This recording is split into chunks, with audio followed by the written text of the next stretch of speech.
الحمدللہ کوئی بات نہیں. سخاوت نفس اس کا نام ہے اور میں اس میں برکت ہے. اور اگر اشراف نفس سے لیں دل کا لالچ سے ہو یار یہ چیز مجھے چاہیے, میں موہقت برکت ہوں تو اس کی برکت مٹا دی جائے. کبھی کسی سودے میں اس وجہ سے کہ چانس لگ رہا ہے کبھی جلدی نہ کرے. میری نصیحت یاد رکھیں کہ ہر چانس لگ رہا ہے بس جلدی سے لینی ہو, جلدی نہ کرے, رک جائے, استخارہ کر لیں, ایک آدھا دن دے, مشورہ کر لیں, کیونکہ لالچ انسان کے ہاتھوں پہ پٹی باندھ نہیں ہے. میں اکثر کہتا ہوں کہ ہم اسکول میں پڑھتے تھے تو سمجھتے کہ لالچ بری بلا ہے, گریڈ از کرس, انگریزی میں پڑھاتے تھے. اور ہمیں کہتے تھے کہ تمہیں ٹافی دینا لینا, اور بچے تو ٹافی نہیں لیتے لیکن بڑے ٹافی میں پھنستے ہیں. آج دن نہیں پڑتے, دھوکہ کھا گیا, جو پیسے کو لے گیا, فلانا لے گیا, فلانا کاروبار کمپنی میں لیے گر گئے, یہ سب لالچ کی وجہ سے. موہقت برکت ہو, برکت مٹا دی جاتی شراب نفس. میں ایک چھوٹا ایک آپ کو واقعہ سناتا ہوں. میں آسٹریلیا کئی سال پہلے آسٹریلیا میں تھا تو مجھے کوئٹہ سے فون آیا کہ حضرت یہاں پر ایک سکیم نکلی ہے, ایمنسٹی سکیم کبھی کبھی گورنمنٹ نکالتی ہے کہ آپ کے پاس جو گاڑی 2 نمبر ہے اس کو 1 نمبر کرنا ہو تو اتنا آپ ٹیکس جمع کراؤ تو 1 نمبر ہو جائے. انہوں نے کہا جی یہ سکیم آئی ہے تو اس پورا کراچی عمدہ ہوا ہے گاڑیاں لینے کے لیے بارڈر کے اوپر, چمن بارڈر پر.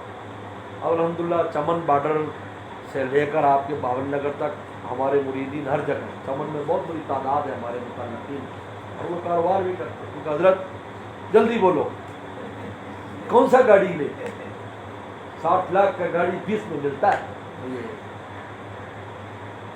جلدی بولے. میں کہ جلدی نہیں کرنی, 3 دن بعد جواب دوں.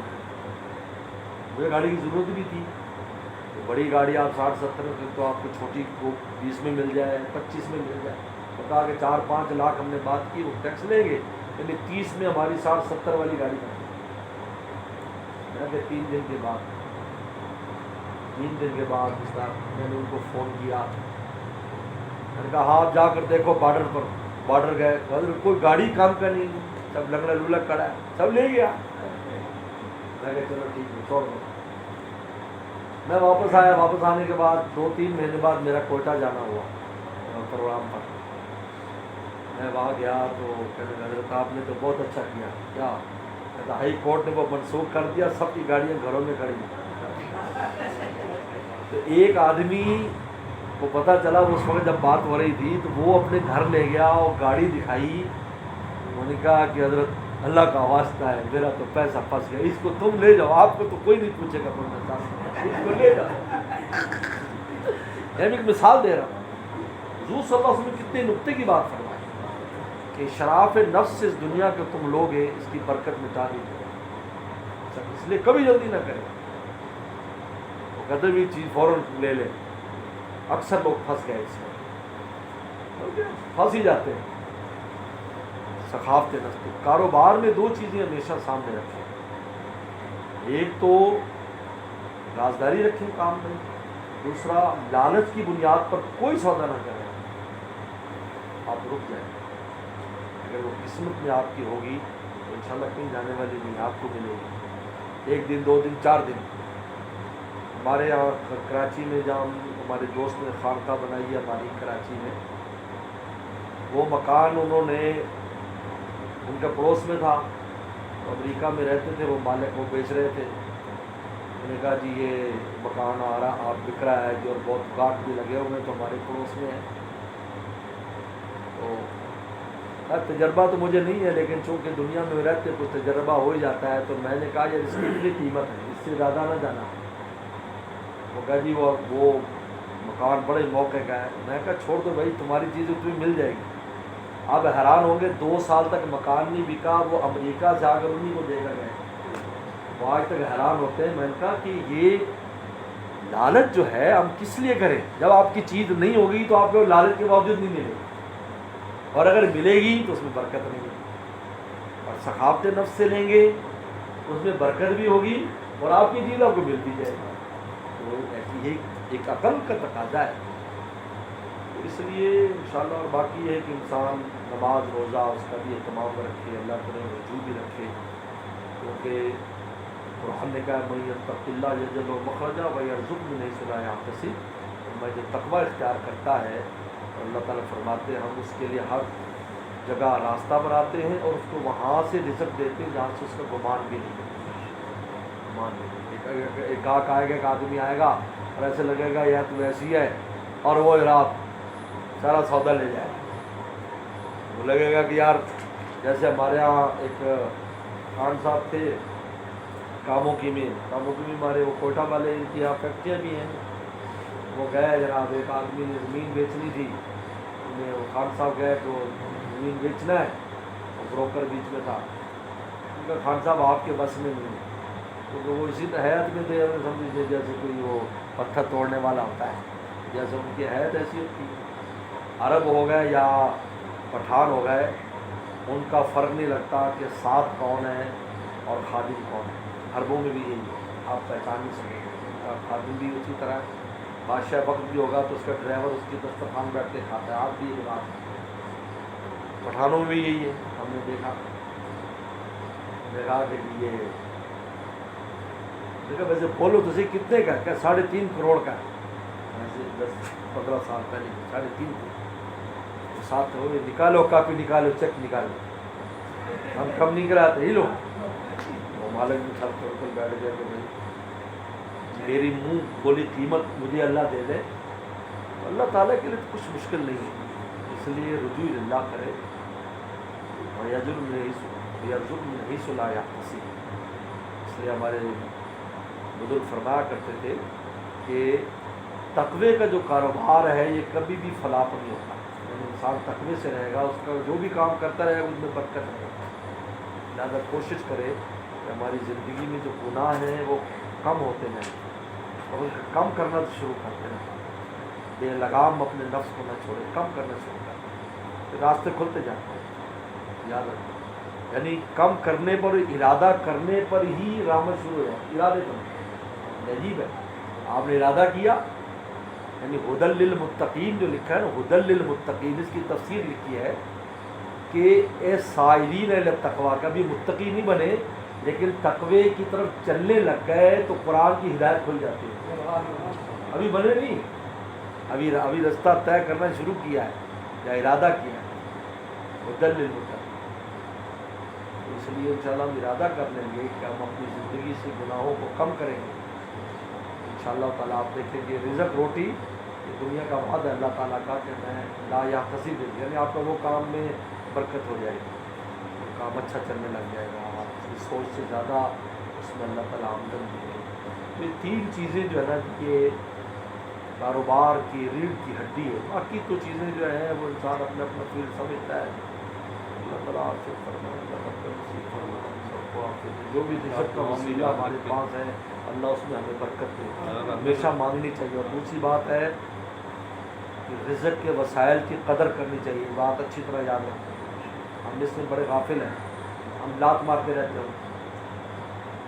حضرت عمر رضی اللہ عنہ کی نصیحت ہے کہ اگر تمہیں جہاں پر رزق اتنا مل رہا ہے کہ آپ آرام سے روٹی چل رہی ہے اور آپ بال بچوں کو پال رہے ہیں، بلا وجہ اس اڈے کو نہ چھوڑیں، وہ کھاؤ ہو دیہات ہو۔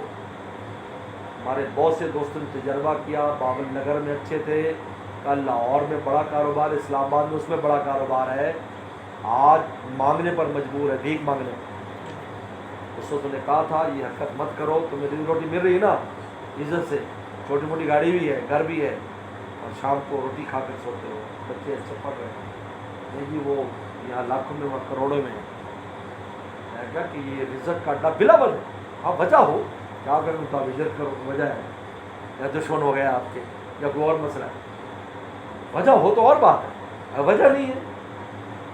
کتنے بغیر ملک چلے گئے اس لیے کہ جی پاکستان میں اچھا کام ہے لیکن جی وہاں ڈالر کمائیں، ہم نے لوگوں کو ہوٹل میں کام کرتے دیکھا ہے، میں تو الحمدللہ بہت سے ملکوں میں گھومتا رہتا ہوں، میں ان چیزوں کو بڑی عبرت کی نگاہ سے دیکھتا ہوں، اگر ٹھیک کرتا تھی جو تھے تو میں یہ فیصد تھی تو ٹھیک کرنا، وہ جاب نہیں ملی تو ٹیکسی چلا، والدین سے دور، بال بچوں سے دور، بلا وجہ اب جا ہو تو اور بات ہے کہ اب بے روزگار ہیں آپ پھر کہیں جائیں تو کوئی بات نہیں، اور عمر رضی اللہ کی نصیحت ہے، اس لیے رزق کی قدر کریے. فضول خرچی سے فرمایا الاقتصاد نصف المعیشہ، اس نے فرمایا کہ بیانہ روی جو ہے نا خرچ میں، یہ آپ کی نصف کمائی ہے، نصف آپ دکان سے کمائیں گے، نصف یہ ترتیب سے بچے گا. رسول اللہ نے نصیحت فرمائی.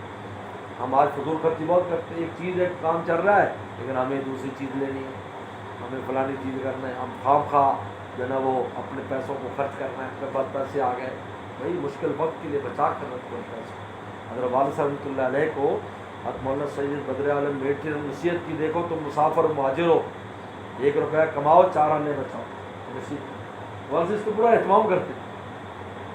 آج ہمیں جو تعلیم ہم نے حاصل کی ہے، اب اس پر خرچہ ہوا ہے، وہ کراچی پڑھا ہے، وہ کہیں پڑھا ہے، اس پر وہ جو انہوں نے بچایا تھا نا جی، اس بچانے پر جو انہوں نے یہاں کو 1-2 مکان خریدے اس بچت سے، اس زمانے میں سستا زمانہ تھا، ہمارے زمانے میں بیچے، ہم پر تعلیم میں لگائے اور ہمیں ہماری شادیوں پر لگائے. جب وہ دنیا سے والد صاحب رخصت ہوئے تو ان کی ملکیت میں سوائے اپنے کپڑے اور کتابوں کی کوئی چیز نہیں. لہٰذا ہم بہن بھائیوں نے تبرک تقسیم کیا، یہ والد صاحب کے جوتے ہیں، یہ کپڑے، یہ کتابیں. ہم مولویوں کے حصے میں کتابیں آئیں، ڈاکٹر صاحبان میں اور بہنیں جو کوئی جوتے لے گیا، کوئی کپڑے لے گیا، ہمیں کتابیں مل گئیں.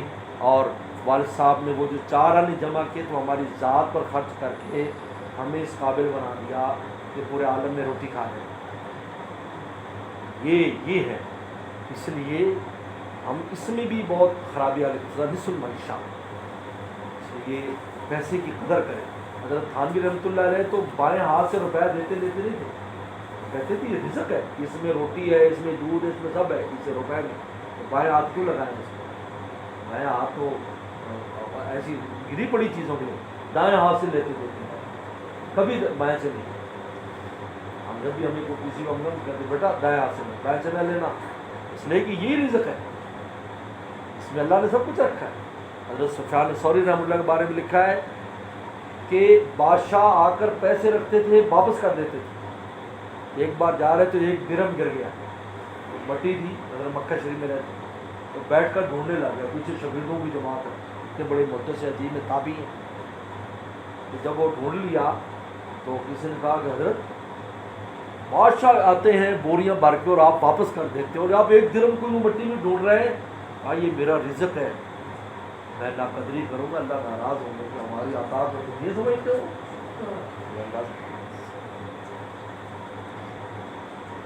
انشاءاللہ کبھی بھی ہمیں یہ جو واقعات پیش آ رہے ہیں یہ پیش نہیں آئیں گے. چند باتیں آپ اپنے سامنے رکھو، قدر کرو، پیسے کی قدر کرو، رزق کی قدر کرو، اس کی حفاظت کرو، فضول خرچی سے بچاؤ، اس کو عزت کی نگاہ سے دیکھو، کیونکہ اس میں روپیہ نہیں ہے. دیکھو میرے پاس روپیہ ہے، اس کے اندر میری بخاری بھی، میری تفسیر بھی، میرا قرآن بھی ہے، کیونکہ مجھے قرآن چاہیے تو یہ روپیہ استعمال کروں گا، مجھے بخاری چاہیے تو یہ روپیہ استعمال کروں گا. اب آپ کیا سمجھتے ہیں وہ روپیہ نہیں، اس کے اندر ہر چیز وہ ہے جو آپ چاہیں وہ بھی لے سکتے. یہ اہمیت کی بات. بہرحال